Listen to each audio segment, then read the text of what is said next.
This is Hannibal here from the HannibalTV.com. I'm with WWE, NWA, WCW legend, manager, general manager, referee. He's done it all. He's even wrestled a little bit here and there. The Godfather, Teddy Long. How are you doing today, sir? Hey, I'm doing good, man. Very, very good. I want to say one thing to you too, just before we get started. A lot of the podcasts and a lot of the shows, I don't do them. I refuse to do them because there are a lot of people that put stuff out there that say that I said something that I didn't say. So I do want you to know that, man, I see where you talk to a lot of good people, a lot of great people, and you seem real professional. And I'm just honored to be right here to be able to be on your show. Thank you. Well, we're honored to have you. We're glad we could set this up. The questions today are going to be mostly fan questions because I was bombarded with a lot of fan questions.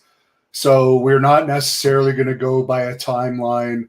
They'll kind of be all over the place. Okay, just whatever you want to do, man. Now, there is a guy, Johnny, asking right now if you're ever going to write an autobiography. Many people ask this. So let's start by answering this question. Let me say this to Johnny. What's going on with you, player?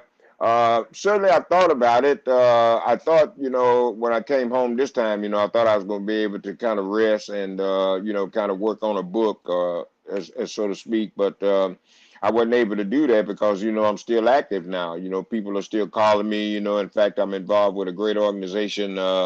Down in Texas. It's called SWE Fury. I'm the general manager there, and we're on a lot of TV stations. Hopefully, we'll be coming on one out in the Canada area. But anyway, like I said, if the day that I get ready to write that book or that autobiography will be the day that I'm just really done. There's no more going out, no more meeting and greeting, no more. It's just coming home and staying home with the wife and enjoying the rest of my life. But right now, I'm still active, so I hadn't really thought about it, man, because in this business here, things can happen that you never would have thought of happen. So I'm just going to keep on waiting because I may have something to happen to me that I might need to put in the book that, if I wrote it too soon, I wasn't able to do that. So I think the better stuff in the book, the better the book's going to sell. So hopefully I got some more good stuff left in me, and a lot of good stuff's going to be happening, and we can put that in the book, and we can make it a bestseller. Mike would like to know what your thoughts are on Kamala passing. I was lucky enough to do an interview with him before he passed away, and I wrestled him before. He was a great guy in my dealings. Well, I had the opportunity to meet him too. Well, what a nice guy. I mean, super nice guy. And, certainly we lost a great one, when we lost Kamala, one of the great guys, that contributed a lot to our business. Like I said, man, in this business here, you have to kind of take care of yourself, and a lot of guys, back in the day, they just didn't get that. They didn't understand, the importance of maybe eating right or getting in the gym, training, and trying to look out for your body and your blood pressure. A lot of people just wasn't aware of it. They didn't know it. I was one of those guys that didn't know it, but I was happy to start training because I was with a couple of guys that were gym rats, and that was Butch Reed and Ron Simmons. So by me starting managing them, they had me going to the gym, and after I started going, I kind of liked it on my own. So, just, I think, Kamala, like I said, rest in peace. But, and this is something to let everybody else know, as long as you're alive, you're able to take care of yourself. As long as you're alive, you're able to do the right thing for your body. So don't sit down and think just because I can't move around or I can't do this or that. There's no such thing. So please, it's never too late. Start trying to take care of yourself, and you'll see what I mean. We're all going to go. We all got a day we're going to go, but I do believe that we can rush it. And I believe you rush it by not taking care of yourself, by not seeing about your blood pressure, your cholesterol, and everything else that has to do with the body. So, just take care of yourself, man. And like I said, to Kamala's family and, for me and I know all the guys that knew him, what a great guy, and may he rest in peace. Now, you mentioned Doom, the team of Butch Reed and Ron Simmons. What was it like managing those two? They're known as two of the legitimately most tough wrestlers ever. Well, it was really, a lot of fun, and I was also able to, get myself over because, I'm this little bitty guy, and I'm just out here running my mouth talking all this smack, and these two big guys are standing behind me, just ready to beat up anybody. So, it was just great, because I talk the talk and they walk the walk. So it was just so much fun managing them, and they were so dominant in the ring. We had great matches with the Road Warriors, and let's mention while since we're on that, let's say rest in peace to Joe Laurinaitis, Animal there. Just something real tragic to see him pass away. And I had been working closely with him also. He was a part of our team in SWE Fury, and we had a lot of great plans, that we're gonna do with him, and there was gonna be like this Road Warrior Tag Team Invitational Tournament that we were gonna start, and he was gonna be running that. But we are going to continue that. That is still going to happen, and next week, next Tuesday, the October the 14th, next Wednesday, we will be there at the Lava Cantino, and we will be doing a tribute to Road Warrior Animal, big tribute to him. So we'll be talking more about that. And like I said, we worked with the Road Warriors. They had great matches with Flair and On, part of the Horsemen. They had great matches with the Rock and Roll Express, Midnight Express. I mean, Doom, they were on fire. So it was just back in the day, it was a lot of fun too. So it was a great time for me, managing those two guys. And I learned a lot, especially from Butch Reed. He had the opportunity to be, a part of the business a lot longer than me. So that's how you survive in this business. You learn and you learn, how to play the game, and you might hang around for a while. There was a few fans that wanted me to ask you if Butch Reed's personal demons were pretty much through by the time you started to get involved with him, because he was known for, I guess that's why he was released by WWE, having some issues that I know he's since overcome. Well, I don't think that Butch Reed had any demons, anything like that. I mean, back in the day, everybody drank alcohol, and so that's the only problem that Butch had. He liked to drink, you know what I mean? And that wasn't just him, me, I liked to drink then too. I was having a good time too. So I don't think any demons had nothing to do with it. Sometimes, you can let something, overtake you, and sometimes I think maybe Butch may have drank too much. You know what I mean? So, things like that happen, but I wouldn't consider them being no demons. He just liked to drink, but he's overcome all that now. And in fact, since you brought that up, Butch and Run, October 24th, I think that's when we're doing it. But anyway, it's on the High Spots Network. We're going to be doing an auction there at High Spots Network. And so you guys can look that up online too, and you'll get a chance to see Butch Reed. Butch Reed will certainly be there with us. And it's not very often, we get a chance that the whole team is together. So Butch and Run will be there at the High Spots Network. I believe it's on the 24th, but just go to High Spots Network and you'll see it on there. But Butch and Run, great team. And as far as their matches with the Legion of Doom, as you just brought up, what are your memories of that feud? Both of those teams were known to be very tough in real life, and both had the reputation of guys you didn't want to mess with.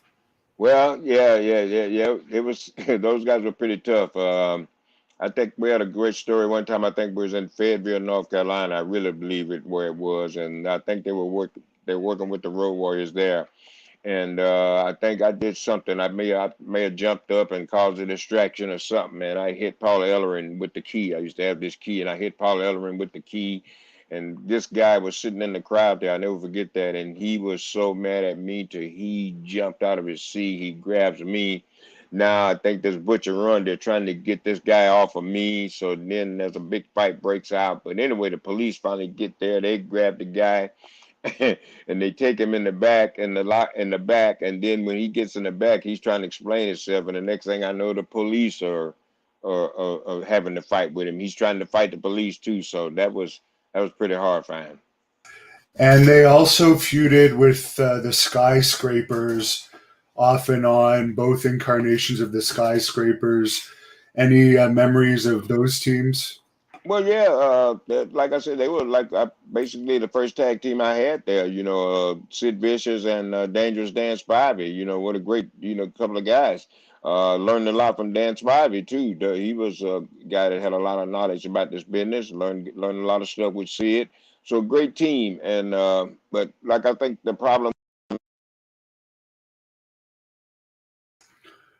Oh, we may have lost him. Oh, you're back now. You're back. I'm back. Somebody was trying to call, so I declined it. All right. Yeah, getting back to Sid and Danny, another great team. Had to manage them. I learned a lot with Danny and learned from Sid. And let's see, we had good matches too. I'm trying to figure out, like some of the guys that we worked with. Oh, I know. Oh, I know. We worked with this team one time in San Antonio, I believe is what it was. Dallas Fort Worth. I can't remember the name, but there were a couple of guys that were just coming in to do jobs. And I remember this is on YouTube too. You can probably pull it up. And this guy here didn't want to sell nothing. And I think Sid power bombed him. He jumped right back up. Spivey clotheslined him. He jumped right back up. And brother, they just looked at him. And the next thing I knew, they beat him to death. I mean, it was like a death wish. So I mean, you know what I'm saying. Guys, he knew better. You know what I mean. You know what this business is. You know what I mean. Just go out and do your job. But it was great working with them. I wrote with Danny a little bit more than I did with Sid, so me and Danny kind of traveled together for a while. And like I said, most of every team that I had, I really didn't have no really problem with. I was able to get along with everybody. Are you surprised on how well The Undertaker ended up doing? I think he was Mean Mark Callis when he started as the Skyscrapers. Oh yeah, I managed him in WCW too. He was like you say, he was Ming Mark Callis, so I had a chance to manage him. But the way that I got it is at the time I think his contract came up or something. He went in to talk to Ole Anderson, and I think he was the booker at that time. But the way that I got it, he went in to talk with Ole, and Ole wasn't too fond of the Undertaker. Ole said something about he would never draw any money or something like that, and he didn't have no talent. And Ole offered him some kind of ridiculous price or something that it just really was like peanuts. And so Taker refused it and told him goodbye and went straight on to New York. And the next thing we know, we see here comes the Undertaker. So Vince McMahon knew what he had, but back in the day in this business, a lot of times, a lot of guys see and they know what you have, and just because sometimes they have the power, they'll do something that they know is wrong or that they shouldn't do, but they do it anyway because they got the power to do it. So they really missed it back there with Taker because, like I said, you see what happened when he went straight to New York. He became the Undertaker, and he's still hot right up this day. You mentioned Danny, Spivey, and Sid roughing up that guy that didn't want to sell. You've managed so many legitimately tough wrestlers. Who would you say is the toughest of all the wrestlers that you managed? If you could have one guy to back you up. Oh, wow. I had this guy that was back in the day. A lot of people may not remember him, but he was Sergeant Craig Pittman, and I'm not sure what his rank was, but I think he had been in the army or been in the service or somewhere. But he was tough. He was the real deal, and I mean he was so tough. And I think and I believe this is correct that Eric Bischoff had him to train his kid. To do. He had Eric's kid. He learned something from Craig Pittman, but he was a legit tough guy. I managed him, and I tell you, Butcher Reed and Ron Simmons were pretty tough too. They didn't take no stuff either. Those you didn't want to make them mad. You didn't want to piss them off. And I worked with another guy that I've had a chance to manage a little bit with Steve Dr. Dale Williams, which was another tough guy. And so, like I said, Butch and Ron were pretty tough. Uh, Spivey, yeah, he was another tough guy. So it was a lot of tough, a lot of guys I managed, back in the day. I mean, you had to be tough back then because I mean, when you stepped into the ring, you didn't fool around. You worked. I think your wife might be in the same room as you, but there's a lot of fans that have asked how were the groupies back in the old days of wrestling? Was it as good for the managers and referees as it was the wrestlers? Uh, well, not not really as good for the managers or the referees as it was for the boys, because the boys were kind of the guys that were always in the spotlight. But the managers, got a chance, to be all right too, because there was always somebody that liked the manager, so the manager wasn't left out. So, like I said, back then, back in the day, man, it was great. Guys would have a lot of groupies. You didn't have to worry about renting no cars or nothing because they'd show up. Way back when we used to be at the old TVS studios, they had the girls that would pick the guys up from the airport and bring them to the studio and wait there on them and then pick them up, take them back to the airport, or either take them to the hotel or drive them around or anything they had to do. So you didn't have to worry about no rental cars or. And then some guys were lucky enough that the girls paid for their rooms and stuff. Already had their hotel rooms and stuff laid out for them. So it was for the wrestlers. It was pretty good for some wrestlers. Now, I understand you had to go to wrestler's court twice backstage in WWE. What is that for people that don't know? And is it true you were brought to that? Yeah, wrestler's court was well, when you kind of did wrong, they'd have to rectify you. So Undertaker was the judge, and so they took me to wrestler's court twice. And the first time they took me to wrestler's court is because I was selling Viagra to the boys. So I they were gonna try and give me this big sentence about the Viagra, so I didn't have no lawyer, so I ended up having to get Mae Young, God rest her soul. Mae Young was my lawyer, and so when I took Mae Young in there with me to wrestler's court to defend me, we almost had my case won, and Mae Young yells out and she says Niagara instead of Viagra. So that was a description right there. So that's how I lost my case. And so I ended up having to buy a bunch of beer and a bunch of food and stuff. That was part of my sentence. But wrestler's court was pretty good. I just enjoy watching other people, but they got me twice. I'm going to guess they don't do that as much anymore because every year things seem to get more and more corporate back there.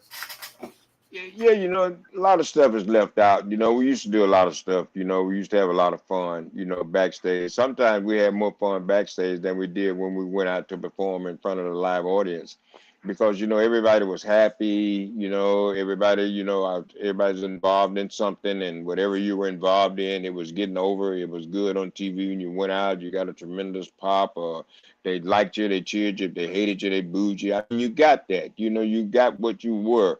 And so it was just great, to be working. It was the Attitude Era day, so it was great to be working back then. So we just used to have a lot of fun backstage. We used to do a lot of stuff, and just to pull pranks. But like I said, like you said, it's kind of more corporate now, and you don't really have any guys that really, the I think the morale is a little bit different now than it was back then. So you just don't have too much going on.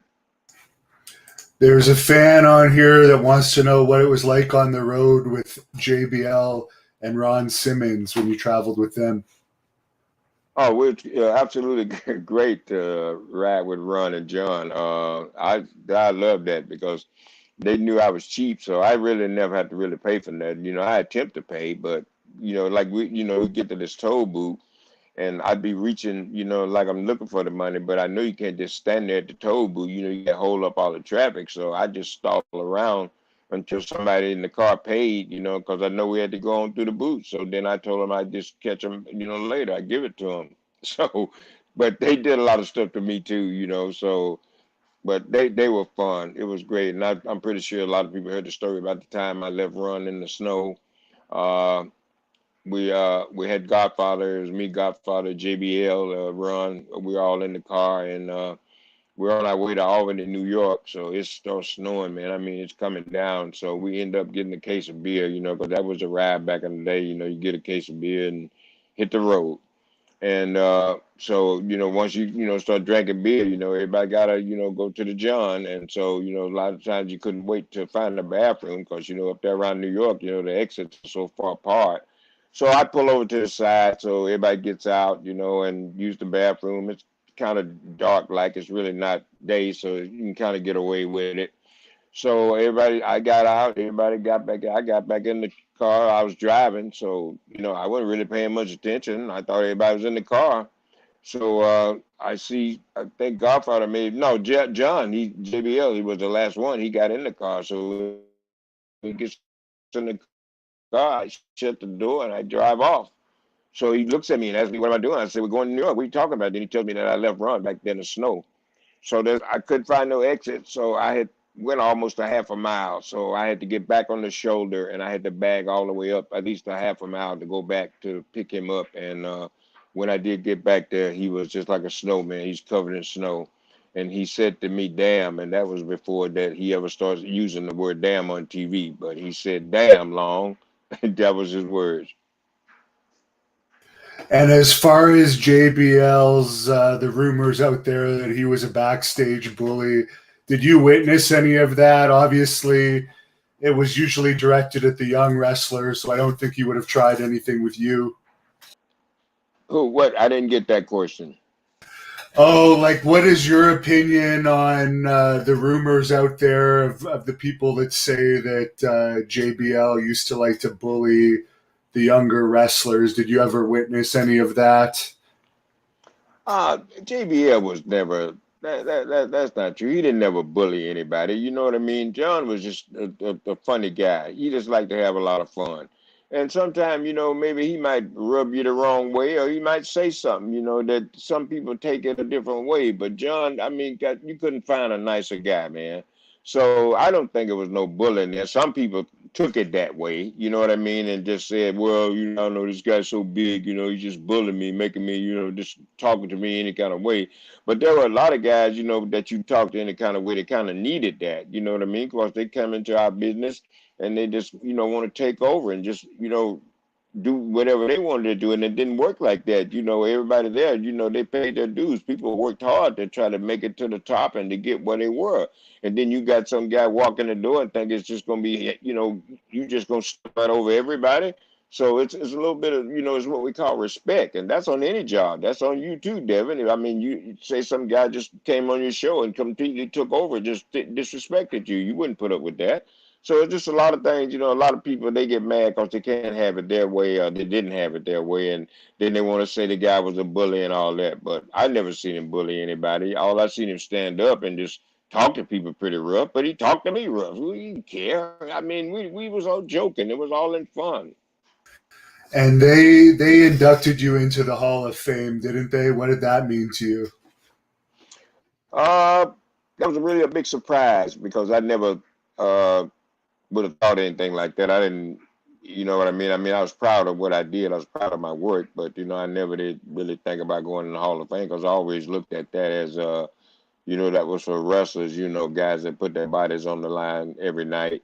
And I just never even thought about it. So when that they called me with that one, that was really big. That was really a big surprise. So at least it showed me that somebody appreciated what I did, and I think that's what a lot of guys need too. You know what I mean? Sometimes it ain't always got to be the Hall of Fame. Sometimes you can just be told, you've done a good job or something. But make it to the Hall of Fame and get that prestigious, laid upon you. I mean, I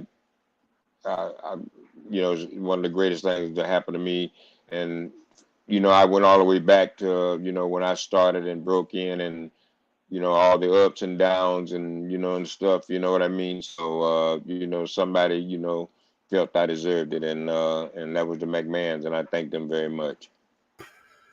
Neo GX1 is asking if you could share your thoughts on the Benoit tragedy, and did you ever get the chance to meet Nancy? Well, I was right there pretty much close to that. Nancy, when I broke in the wrestling business, I broke in under a guy named Kevin Sullivan. And Kevin Sullivan was married to Nancy. Kevin and Nancy were married, and so I rode with them, and I knew Nancy, way before I even knew Chris Benoit.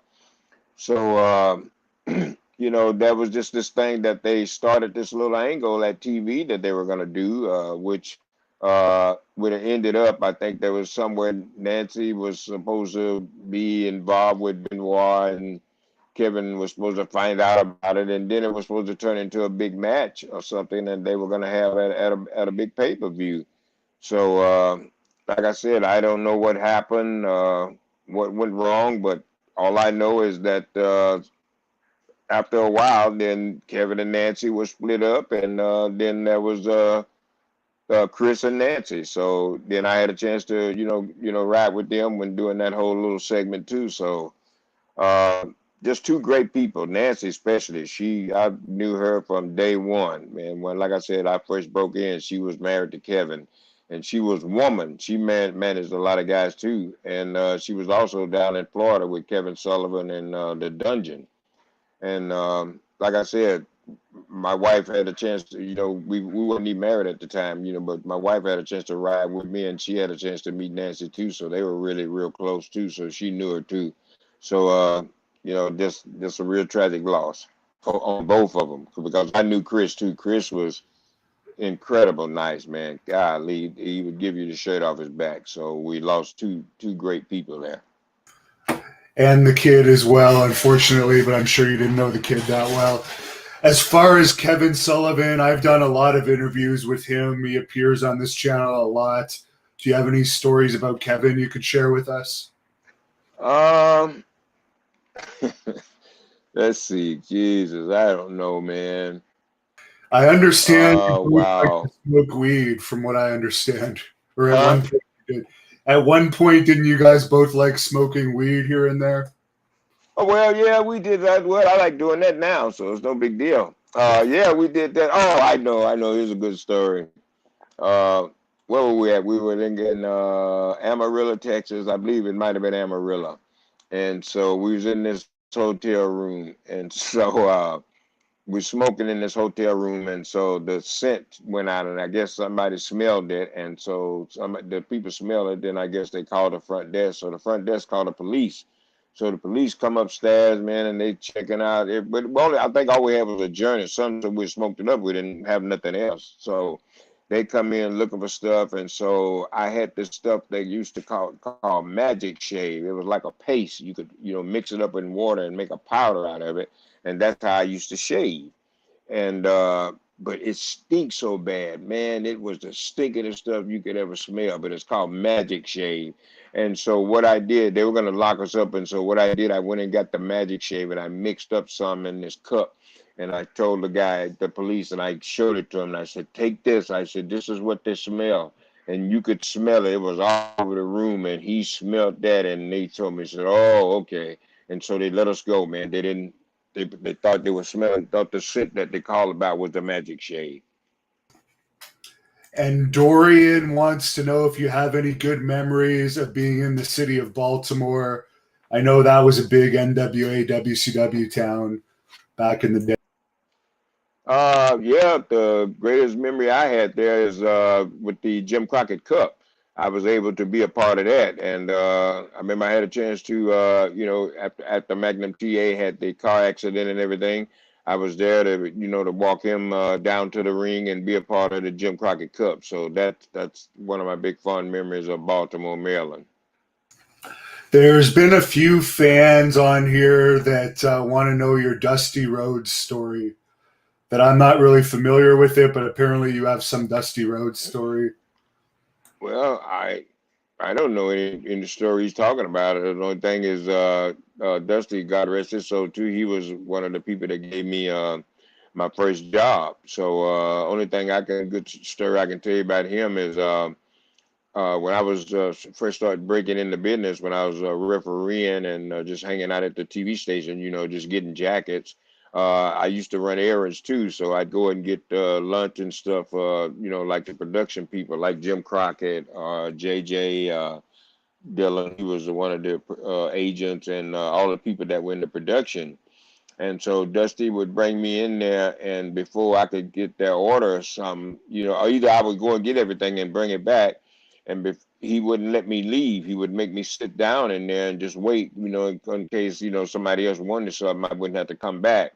But I always took it like that. But, I finally found out after I stayed in this business so long, till he was really training me, he was learning me. And because after I started working for a while, then I started remembering some of that stuff that I heard in that room that they were talking about, and then everything started making sense to me. So that's how I was really able to really develop my own character and stuff because I finally figured out, okay, I know what this is.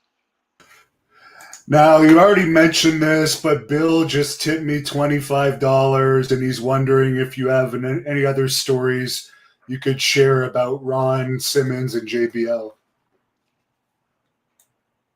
Uh, no, not. Uh, oh, okay. I think one night. Let's see. Whoa. I may have been Albany, Georgia. No, not Albany, Georgia. We was in Albany, New York again. Uh, and that's when Ron and John, they were doing the APA, and so I think we were in this bar. I believe it was a Holiday Inn. I believe we were in this bar, and John and Ron, they're being they doing their usual. There wasn't no APA. They just like to drink at the time. They drank. So they were drinking. I was sitting there, and so we were drinking, eating. So some guy comes over and he sees them, and so he starts wanting to buy him drinks. You know what I mean? And he really challenged John. He told John that he could outdrink him. I could drink way more tequila than you or something. So that was pretty bad. He shouldn't have never done that. So he ended up buying all these drinks, man, and so they drank him right under the table, and he drank so much till he passed out, and he had his girlfriend with him, and so some guy that was sitting over at another table just came over, took the guy's girlfriend, took her on with him, and this guy was passed out, was sitting there trying to outdrink John and Ron.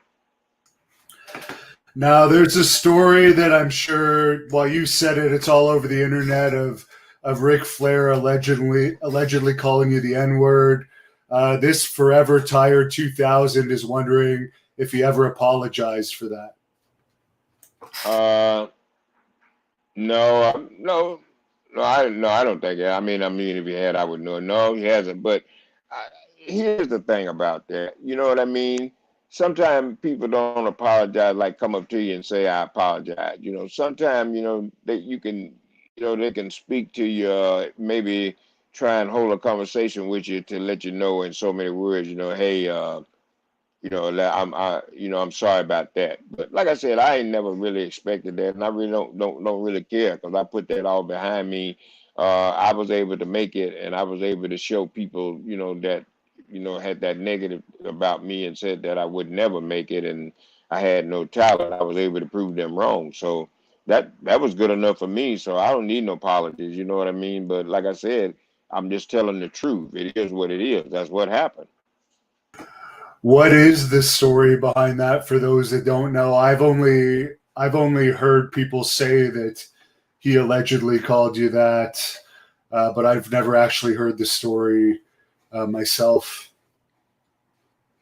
Well, like one time in Knoxville, Tennessee, I think, and I never remember there were some girls that were trying to come into the back door, getting in the back of the arena, and then I think he was maybe at that door, and they said some girls threw me under the bus. I don't even know who they were. I'm refereeing. I don't know these people, and they said that used my name and said that I told them that they could come in or they could come to the back door or something like that. And so he runs into me, and the next thing I hear him says to me, Ian, do you like working here? I guess That's in what the it old was. days, it was maybe more common. I'm not saying that that's right at all, but I've heard Tony Atlas say in interviews with me that it wouldn't be that uncommon to hear that word in the dressing room in the 80s. Is that correct? Oh yeah, that's Or pretty much correct. But my thing was like this. You know what I mean? You're gonna hear a lot of stuff. You know what I mean? So just say what I learned to do it this way. You say what you want to say. Just don't put your hands on me. That's when you got a problem. So like I said, I got so used to hearing that till you know what I mean. I ain't.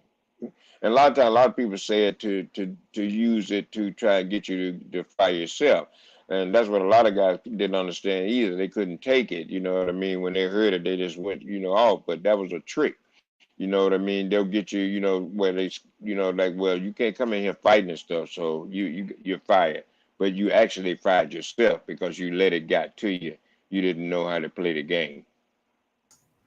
Yeah, there's a lot of backstage politics for the people that have never been in wrestling that don't know about it, but it's a lot like high school back there. Maybe not so much today, but probably today. But it was really bad in the 80s. Well, yeah, I was part of that. You know what I mean? Like I said, I was just completely blessed to be able to, survive all the negative part of it. And I was coming up as refereeing, managing, and then, like I said, I never will forget, man. Gene Oakland, God rest his soul, and Bobby Heenan, another man, God rest his soul. They came into WCW when a lot of guys that left WWE left New York and came down to WCW, and they stopped me in the hall one day. I think it was where we were. I'm not sure, but they told me to my face. They said if Vince McMahon knew what you could do, he would blow you up. And that's what those two guys told me, and I never did forget that. And when I finally made it to New York in 1998, I finally went there, and then especially after I went through the refereeing and the managing, and then I was, God bless me, and I was able to land the job of general manager, and that really meant that I had to get out there and I had to, do my thing, and to be able to, show him and prove to him that I could be what he wanted me to be out there. Because, like I said, when I started working for him, I found out that this was strictly business. This is about money. You don't play with this. You know what I mean? This is billions of dollars here. So when you go out on that TV, you're out there for a reason. And you also got to learn when you walk out on that TV, don't go out there, go in business for yourself. You go remember who you are, remember what your role is, know what you're supposed to do. And I learned all that. And that's, in fact, Vince made a better person out of me, because in WCW, I had a chance to slack a lot because people wouldn't tell me when I was doing wrong. So my basic training was on the job training. So, like I said, it's just, I'm just glad, to be able to make it. Jordan is wondering what your all-time biggest payday was. Maybe you don't want to tell us the amount, but maybe you could tell us what match or pay-per-view that may have been for. Uh, I think the biggest payday I got one time, I don't remember what day it was, but it was a royalty check I got. I think that I was on the 2007, 2008 a video game, SmackDown versus Raw, I believe that was the game. But that I was on that video game, so I got this check. I think it was about $80,000, and I off a video game. So that was the biggest payday I got. Yeah, those are some of the nice benefits of working for WWE, getting those checks in the mail that you're Well, not. back then, in the Attitude Era, everything was good. I mean, the arenas, were packed. Everything was selling out. Pay-per-views were packed. Merchandise was selling. Action figures. Anything that you were involved in, you was able to make money. So, business was good. Because there were people there that were, putting them in the seats. You had The Rock, Stone Cold Steve Austin, Triple H, Shawn Michaels. A lot of great talent there. Kane, Undertaker, people, I mean, that, knew their job. And when they went out there, they entertained you and they made people, want to come see them. And that's what it's all about. You know what I mean? You entertain them, make the people want to come see you. And so I learned that part too. So, I was able to, have a good run with that. People enjoyed watching me come out and work. And when I found out they enjoyed it, then I entertained them. Wrestler wants to know what was it like managing Rodney Mack. I don't think Rodney Mack ever reached his full potential. Well, with Rodney, it was real great. That's when I first started managing. I was a heel, and we was doing the thing called the White Boy Challenge, and that was really great. And Vince McMahon was the author that he wrote that. That was his stuff, and so I was able to go out and pull that off. And so managing Rodney was great. Rodney, what a great worker. But like you said, he never did reach it either. But then Rodney, he got hurt a couple of times, and that kind of slowed him down a little bit. You know what I mean? Injuries can kind of give you a setback. And so I think some of his injuries, kind of set him back a little bit. And so, in this business here, trying to play catch up, that's really rough. And him being married to Jazz, and then they got family, and so they're trying to raise their kids and stuff. So there's a lot of pressure out there. But but what am doing now, I'm happy to to be able to work with both of them.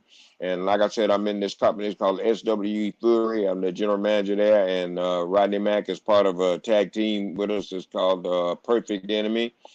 And Jazz, we retired her, and we're going to put her in the SWE Hall of Fame. And Jazz is going to be also helping us backstage. I want her to become an agent and start helping with the ladies, with the girls' matches, and make sure that girls know what they're doing out there. And then we're also getting to start a school dojo camp, SW Fury camp, kids, guys that want to get involved in professional wrestling and get trained, and Jazz will be one of the trainers in there. So her and Rodney also.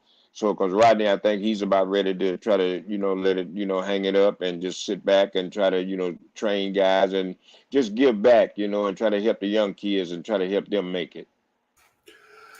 Bill was nice enough to give me a $50 tip, and he wants to know what your favorite role in wrestling was. Not paying attention to money.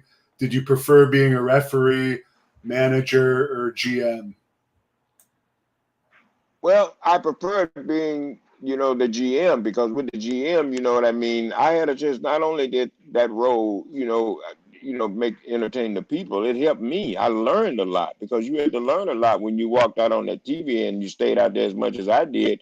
You had to be, you had to learn, how to keep that audience, how to keep people where they're not tired of looking at you, not tired of seeing you. Either when they do see you, they're ready to see you. Okay, well, here's Teddy Long. Now we're gonna get this straightened out.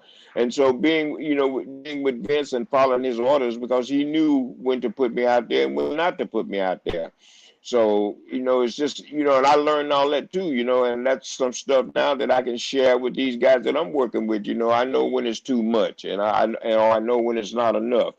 So there's a lot of stuff you have to learn. So like I said, I really enjoyed being a general manager, because you're at the top of the line. Then that's just like winning the title, just like being the world champion.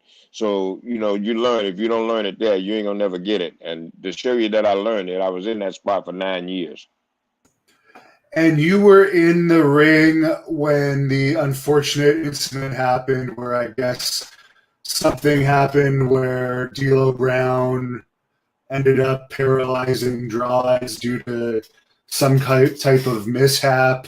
What was your reaction to that? And did you know it was as serious as it ended up being, paralyzing him at the time? Well, at the time, it was really frightening to me too, because that was the first time, I'd ever been in the ring with something, that terrifying to happen. Uh, what I think is they were both sweaty there, and then a lot of times, when guys got ready to go to the ring, a lot of times guys put on body oil. You know what I mean? They, put oil on their body. So the only thing I can remember there, I remember D'Lo picking Draws up, as to set him up for maybe like a pile driver.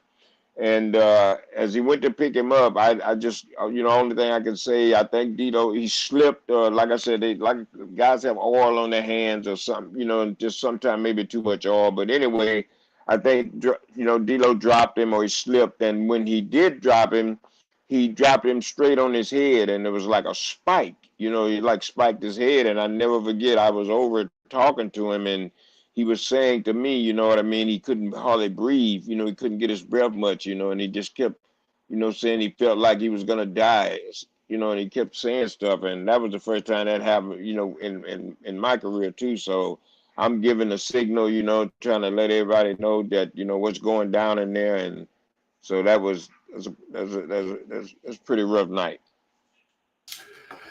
Yeah, that's pretty bad. Do you think they throw up the X almost too freely now? It seems like every Well, show or every second show we're seeing it up. Well, I think, they're doing the right thing now, you know what I mean? Because, back in the day, guys, this was in your blood, you know what I mean? And when you were out there performing, and sometimes you could get hurt, and, you still didn't want to stop. And I'll tell you a little bit of story. You know, one time I remember Jazz, she blew her shoulder out. And right in the match, she blew it right out. And brother, we didn't, you know, she didn't want to stop. And I walked right over to her. You know, I was managing her at the time, and I walked right over to her, and on the side of the apron right there, she was on the outside, and I just grabbed her arm, and I just snatched it, and I snatched her shoulder. I pulled it right back in. Just the luck of the draw. You know, it's all I can say. And Jazz stepped right back in, went right back to wrestling. So like I said, right now, you know, you can't take any chances. So any sign of somebody getting hurt, they throw it up right away because, you know, you can't let a guy continue to go on. He may have a concussion. You know, something could be wrong. All you know is what you see on the outside. We don't know what's going on in the inside. So I agree with them. If somebody gets hurt, they need to throw that sign up right away and get, you know, in fact, make the guy stop and, you know, get him out of there. There's been a few fans on here that have wanted to know how your dealings were with CM Punk. I had a great relationship with CM Punk. CM Punk is one of the people now. There are a few people that around Christmas time I have a chance to call and wish him Merry Christmas, and also a lot of other holidays. I had a great relationship with Punk. I love Punk. I never forget. You know, I stay in the gym. I do a lot of cardio, and I remember one time we was overseas, and he bet me $100 that I couldn't do 2 hours of cardio. So I did this 1 hour. So I got off and, you know, went to the bathroom, relieved myself, and jumped back on, did the other hour. So after that, you know, we really got tight. And I never will forget one time me and him was in Laredo, Texas, and we were running in the, you know, jogging in the street, man. I knew it had to be 120 degrees. It was just crazy, man. That's the first time I did that, though. But I had to hang there with him. But I had a great relationship with CM Punk. He was a great guy, man. Bill tipped me another $75. He's a big fan. He wants to know if you have any stories about Paulie Dangerously. No, not really. You know what I mean? I saw him, you know, back in the day when he was managing, I think the Samoan SWAT team, maybe back in the day. Then I think one time he used to ride he was good friends with Kevin Sullivan too. And so he was back there riding with us. And so I think what they would used to do to Paul is every time they get mad with Paul or they want to annoy him, Kevin had a kid named Ben, and Ben he could really get on your nerves. And so whenever they want to punish Paul, they would take Ben and they would load Ben up with candy, and they would put Ben in the car with Paul, and Ben would just jump all over him out the whole drive. He's all on his neck. He's just driving him nuts. So that's the only basic story I know about Paul. Now, I understand you witnessed a situation where Steve Blackman took down the Big Show in the dressing room. Could you share that story with us? Steve Blackman was laying down on the floor and just minding his own business. And I think Big Show stopped over and he stopped in front of him or something. And I don't know, might have been some words said. I wasn't arguing, nothing like that. But anyway, I think Big Show went to do something and Steve Blackman took both his legs and he hooks Big Show right there, standing there. And Big Show couldn't move. And Blackman never got up off of his back. How do you think Blackman would have done in the Brawl for All? He got injured against Mark Miro, but dominated that fight. And he seemed to me like he probably would have been the guy to win it if he hadn't been injured. Do you think he could have possibly taken out Bart Gunn if they had fought in the Brawl for All? Well, that's another one that you would really, you know, like we say in the back in the day, is too close to call, because now you got Bart Gunn there, and Bart was tough. Better believe me, Bart was tough, and so was Steve Blackman. So you know, this one here, you know, you don't even want to bet on. You don't even want to put no money on, man, because you got two guys here. I mean, they going down with the ship. But you know, I don't know. I just don't know. You know, I mean, Blackman might have been able to pull it out, because I'm maybe, to me, Blackman may have been a little bit more quicker on his feet than Bart, but you'd have to be pretty quick, because that Bart Gunn was tough. It seemed that like Blackman may have been more well-rounded, but we'll never know, I guess. Marco says he really enjoyed you managing Doom. and he wants to know if you heard anything about Hacksaw Butch Reed lately, how he's doing. By the way, Marco, I did an interview with him last year. You could check that out, but Teddy probably has a closer update for it. Well, yeah, we talked to Butch, and like I said, I may have mentioned to you earlier, October the 24th. I think that's when it's going to be. But anyway, you can go to the website. It's called High Spots, highspots.com. Go to that website, and we're doing an auction. It's going to be me, Butch Reed, and Ron Simmons, like a Doom reunion. And so we're going to be doing an auction plus signing autographs, and we'll be doing some live stuff. So yeah, we stay in touch with Butch, and Butch is doing well. Everybody's alive, and everybody's trying to stay safe. And we just hanging in here, player. There's a few people that wanted me to ask you, what are your thoughts on Tessa Blanchard, and do you see her ending up in AEW or WWE? There seems to be a bit of a void in WWE right now with some of the ladies out. Well, I had a chance to meet her, a real nice girl, man, and a great worker. You know what I mean? And like I said, and I really admire her and respect her because, she come up the hard way. You know, she paid a lot of dues too. She's been out here on the indie scene for a while, and then she's been with some of the small, operations and smaller companies and stuff. But she's still on the grind, man, still trying to get there. So my thing for her is, I hope somebody realizes that there's a woman out there with a lot of talent, and there's somebody out there that can help them to draw some money, and I think that she can do that. So hopefully, AEW, WWE, or somebody, give her the opportunity, give her a chance. What are your thoughts on Ahmed Johnson, who was given a huge push in WWE? Then he went to WCW, seemed to pack on about 100 pounds, and he kind of just faded away. I've seen some pictures of him lately. He looks like he got maybe even close to Viscera's size now. Well, I didn't really know him. I think when I first got there, I don't know whether he might have even still been there or not. Like I said, I know Bradshaw and Ron. They had the opportunity to work with him. And by me riding with them, I used to hear a lot of stories about them. But like I said, he had a great opportunity there. As far as I know, he got a great run. And then I did hear at one time that Vince liked him and they wanted to put the world title on him. They wanted to make him world champion. So, but I mean, I don't know what happened there. May have been something he did. Like I said, you just never know what goes on. But only thing I can say about him is that nobody had really nothing too much bad to say about him. But they kind of had an ego. But who doesn't in this business? So like I said, good luck to him. And I did see a picture of him too, and I saw that he had, kind of put on a little bit of weight. So let's hope and pray for him, and hope he, gets himself in shape and gets some of that weight off, and kind of see about his health. Cause man, it ain't no joke out here now. Now we all remember your match with Eric Bischoff at the Survivor Series 2005. How was it working with him overall? Well, you know what, man? To me, and I'm my worstest critic, I guess, but I thought that was the worst shit. I'm telling you, I thought that was just horrible. Uh, I thank God for Boogeyman. He came in at the end and he saved us. And me, not being a worker, you know what I mean, didn't, have too much knowledge of really, what I'm doing there. And, maybe Bischoff probably knew a little bit more than me, but I just thought that we were missing something there. It just didn't have the feel for me. So to me, I just thought it was bad. But Boogeyman saved us at the end, and so I guess we got through it. But I think that was just horrible. Now, Long Duck Dong tips $5 and is wondering if you ever considered wrestling instead of being a manager / everything else you've done. I guess you probably didn't really have the build for wrestling.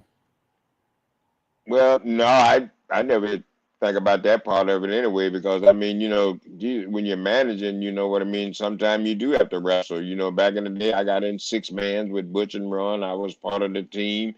I was in single stuff there, me and Paul Ellering, with the boxing glove wrestling there, and so I think from what I did then was enough for me. You know, I didn't want to be like full time bumping around like that. You know, like I said, to be in there, you know, bump around every now and then, that's not bad. You know, I can work with that. But to be full time, I don't think I was built for that, man. My little bones, I'd probably been broke up a long time ago.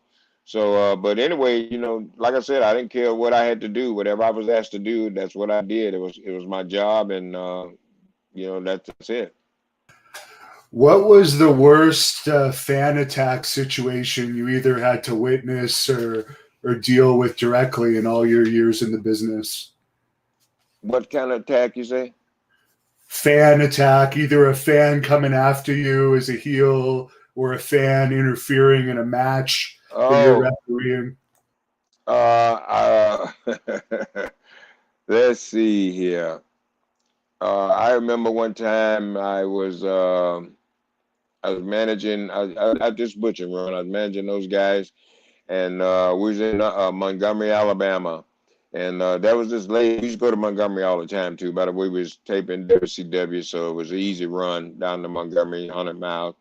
So anyway, they had this lady that was there all the time, and she had this snuff. She used to dip the snuff, and she would always, you know, keep that cup of snuff. And she'd get a few guys, because there were a few guys who used to tell me, they used to say, "Man, you got to watch her; she'll get you." And she did get a few guys. And brother, one night she didn't get me good, but she got me. I turned and there she was, and she threw that cup, and she'd been spitting in it too. You know, she'd take there was a like a spit cup. She'd spit the snuff out in this cup, and then she'd dash it on you. So she got it all over my clothes, man. You talking about something stinky, but that was pretty wild. But she was dead serious. But I haven't had too many fan reactions. You know, not. I've had people yell and cuss and say racial stuff, but other than that, that's about it.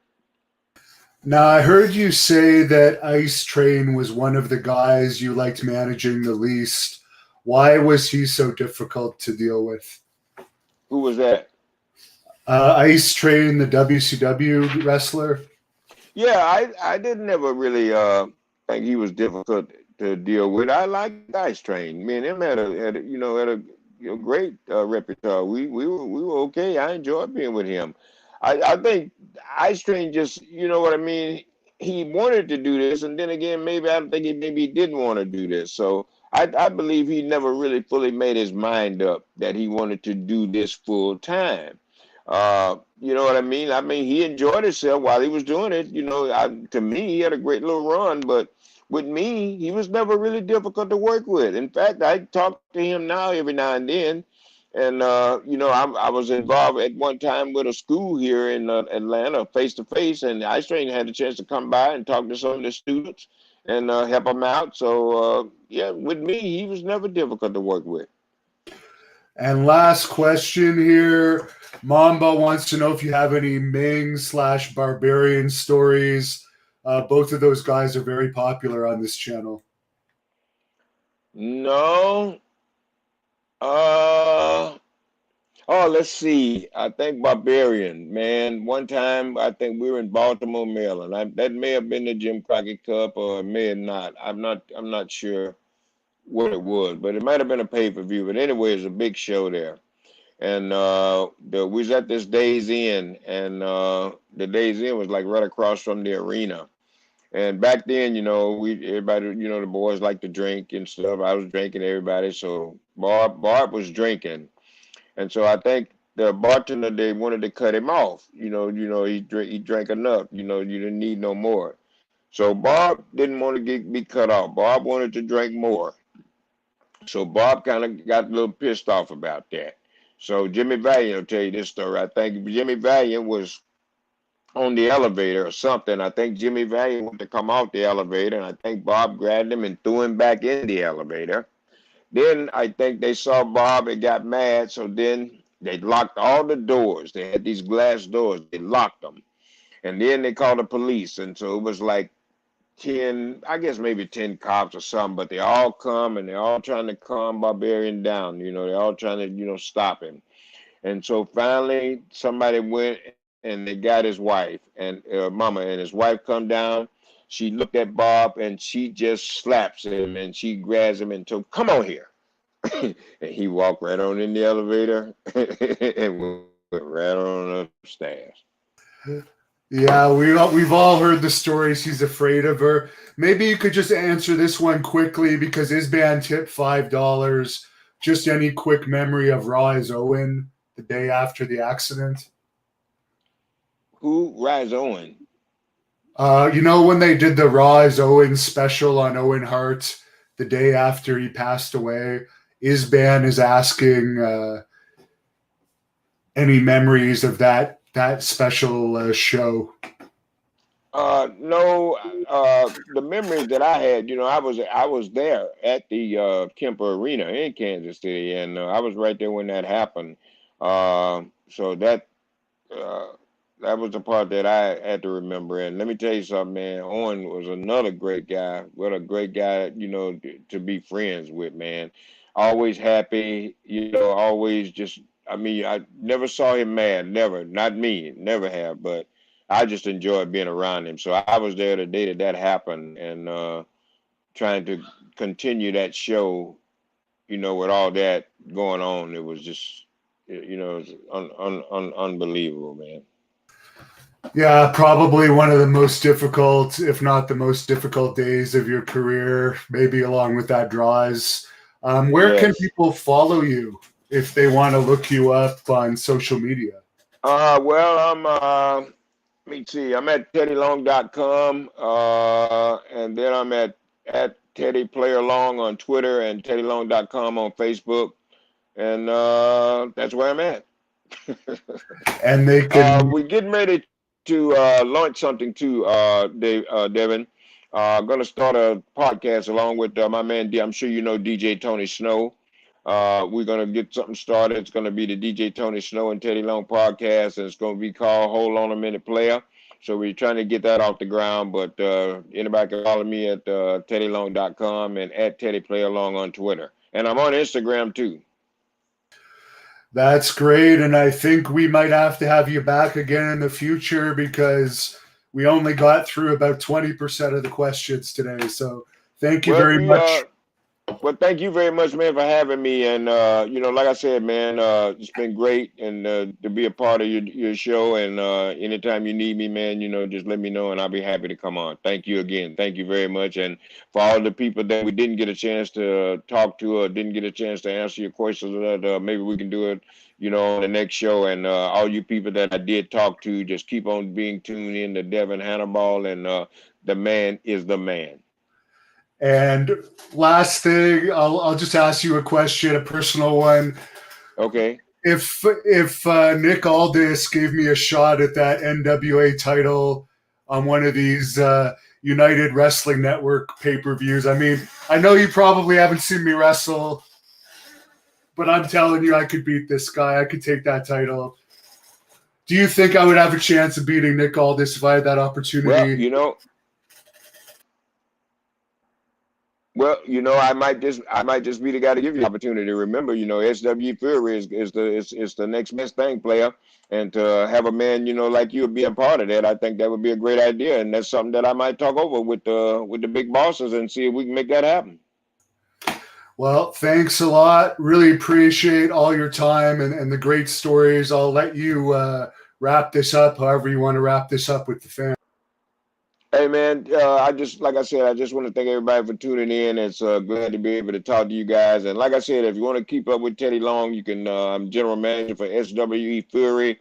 You can pull us up on YouTube, but they're on the Title Match Network, also Fight TV on the CW network in the U.S. But like I said, it's SWE Fury. A lot of great things happening right there. Big show coming up next week. Boogeyman will definitely be in the house, and so. Like I said, look for me coming soon to back again on the Devin Hannibal show. I'll be back here, players. So thank y'all.